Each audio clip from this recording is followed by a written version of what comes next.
Assalamualaikum dan salam saudaraku sayang. Buletin UKAS edisi tengah hari 24 Disember 2020 bersama saya Alfaris Jemurin. Berita utama, penerima bantuan khas Sarawakku sayang BKSS rayuan yang tercicir kini boleh menarik nafas lega apabila kerajaan negeri telah meluluskan pembayaran kepada 120,000 penerima BKSS. Menurut Ketua Menteri Datuk Patinggi Dr. Abang Abdul Rahman Zohari Tun Datuk Abang Openg, pembayaran BKSS rayuan ini melibatkan peruntukan sebanyak RM92 juta. Jadi senarai-senarai yang diterima melalui pejabat residen di seluruh negeri Sarawak ialah 120,000 orang yang tercicir. Kesian juga dengan si Datuk patut menerima tetapi tidak disenaraikan. Maka saya membuat keputusan bahawa mereka patut juga menerima. Dan Alhamdulillah semua ini telah selesai. Beliau berkata demikian ketika berucap pada majlis simbolik penyerahan bantuan Sarawakku sayang BKSS B40 rayuan di Kuching pada Rabu. Untuk rekod, kerajaan negeri juga telah menyediakan beberapa bantuan lain bagi meringankan beban rakyat Sarawak semasa pandemik COVID-19 seperti pengurangan sewa gerai, bayaran hotel dan makanan kepada rakyat Sarawak semasa kuarantin, bantuan kepada perusahaan kecil dan sederhana PKS dan sebagainya. Dalam majlis sama, jelas Ketua Menteri prihatin dengan kesihatan dan kesejahteraan rakyat di Sarawak. Kerajaan negeri telah memutuskan akan memberi vaksin COVID-19 secara percuma kepada penduduk di negeri ini. Katanya Kerajaan Persekutuan telah pun menandatangani perjanjian untuk mendapatkan vaksin tersebut yang dianggarkan berharga RM77 untuk 2 dos vaksin. Maka kami dalam kerajaan telah memutuskan kita akan memberi vaksin free kepada rakyat Sarawak.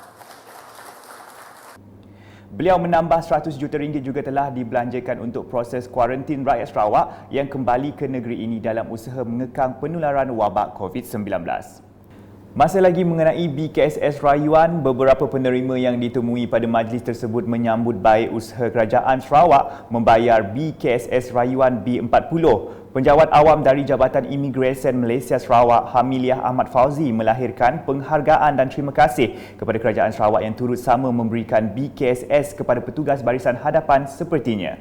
Bantuan ini amatlah berfaedah bagi kami dalam melaksanakan tugas kami semasa pandemik COVID-19 ini. Saya mewakili Pengarah Imigresen Negeri Sarawak dengan ini mengucapkan setinggi-tinggi terima kasih kepada Kerajaan Negeri Sarawak kerana prihatin kepada keperluan kami di JIM Sarawak. Turut senada peniaga makanan Hadiah Suhaili yang juga merupakan salah seorang penerima BKSS rayuan B40.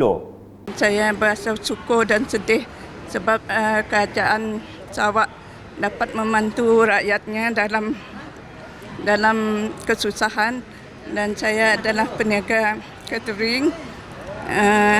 Amat terjejas dengan masalah COVID ini, dan dengan bantuan ini dapat memulakan modal perniagaan saya lagi. Manakala bagi penerima kategori bujang Christian Wonder pula, beliau akan menyimpan duit bantuan BKSS tersebut untuk kegunaan masa hadapan. Duit pun kami pakai saving semek kelab, kami sambung belajar, pakai belanja harian lah. Sebab kami tu belum ada earnings, so dah lama tunggu rayuan tu datang. Terima kasihlah untuk kerajaan. Berita seterusnya, Kerajaan Sarawak sentiasa memastikan setiap rakyat di negeri ini bersama menikmati pembangunan yang telah dilaksanakan. Menurut Timbalan Ketua Menteri Datuk Ahmad Douglas Ugah Embas, Kerajaan Sarawak telah meluluskan Belanjawan Sarawak 2021 semasa persidangan Dewan Undangan Negeri DUN pada November lepas bagi meneruskan pembangunan yang telah dirancang untuk kesejahteraan rakyat.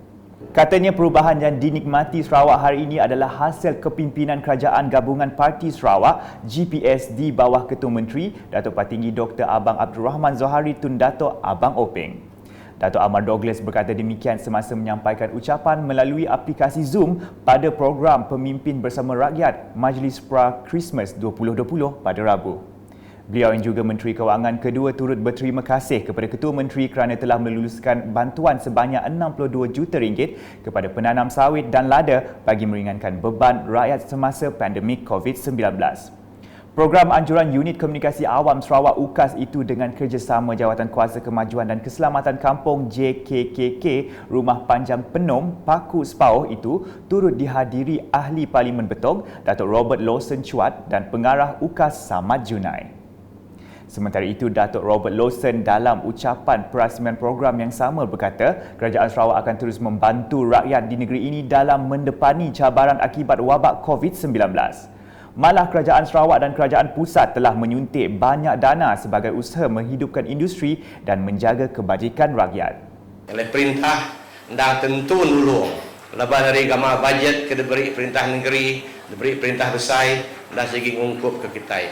Kelebih lagi bakal tahun 2020 tu mayuh benar peruntukan dia kena ngidup ke industri kita, kena nulung kita ketusah. Rupiah maka kena ngelaban penyakit COVID-19. Dalam tahun 21 tu lagi berkenyak maka ndak kurang dari tahun 20. Perintah hendak berbenar dekat nyaga rakyat kita hari penusah COVID-19. Rupiah maka ngidup ke ekonomi kita baru. Awak ke rakyat kita ndak terlalu pedis, ndak terlalu suntuk, ndak terlalu merinsau. Pada program itu, Datuk Robert turut menyumbang geran program transformasi luar bandar MRP kepada 94 biro wanita di kawasan Dewan Undangan Negeri Dun Bukit Saban yang berjumlah RM282,000. Berikut pula, institusi Ketua Masyarakat dan Ketua Kaum KMKK perlu dilindungi dan tidak dicemari dengan budaya yang negatif. Menteri Pendidikan Sains dan Penyelidikan Teknologi Sarawak yang juga Ahli Dewan Undangan Negeri Adun Terbeduk, Dato' Amar Michael Manyin Jawong berkata, kepimpinan KMKK di Serian khususnya perlu terus menyokong perjuangan dan perancangan kepimpinan kerajaan Gabungan Parti Sarawak GPS. Menurutnya, usaha seumpama ini adalah bagi memastikan bahagian Serian berubah wajah sebagai must stop town dalam kalangan rakyat di negeri ini. Berucap dalam satu majlis kesyukuran di Serian pada malam Selasa, beliau memberitahu bagi merealisasikan impian itu, semua pihak harus berganding bahu tanpa mengira kaum untuk memastikan bandar Serian terus membangun. Sekian edisi Tengah Hari bersama saya Al-Fairez dan kru penerbitan. Berita lebih lanjut boleh didapati di semua platform media sosial UKAS termasuk portal ukas.sarawak.gov.my dan pastikan anda subscribe UKAS channel di YouTube. Sebelum mengakhiri buletin, dinasihatkan kepada semua agar berhati-hati dan sentiasa berwaspada bersempena sambutan Hari Christmas esok. Lebih-lebih lagi kepada yang balik ke kampung. Untuk itu, saksikan video pesanan daripada Menteri Kanan Kerja Raya Datuk Seri Fadilah Yusof kepada pengguna lebuh raya PAN Borneo. Salam UKAS.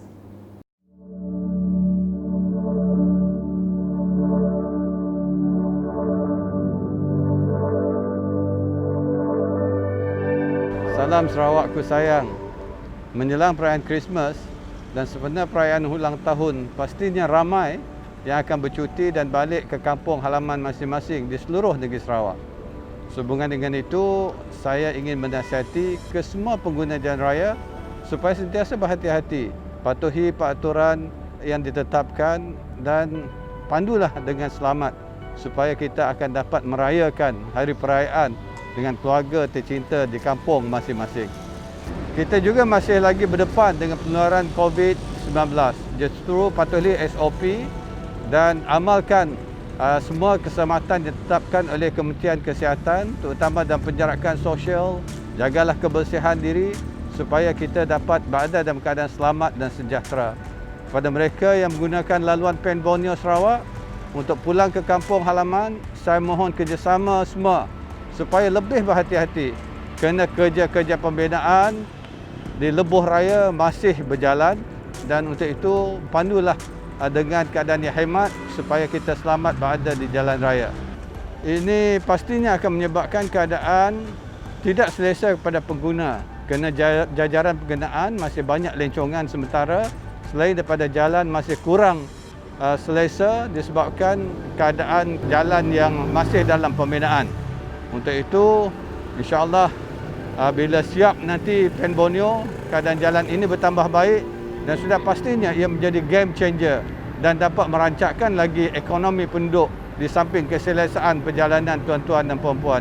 Saya juga ingin mengingatkan pihak kontraktor terlibat, pastikan sistem pengurusan trafik sentiasa berada dalam keadaan yang baik supaya dapat dengan jelas dilihat oleh para pengguna, dan ini sudah pasti dapat mengurangkan insiden kemalangan. Untuk itu, utamakan keselamatan, patuhi segala peraturan yang ditetapkan. Semoga tuan-tuan dan puan-puan akan selamat berada di jalan raya dan sampai ke destinasi dengan selamatnya. Untuk itu, selamat menyambut Hari Krismas dan selamat Tahun Baru kepada semua.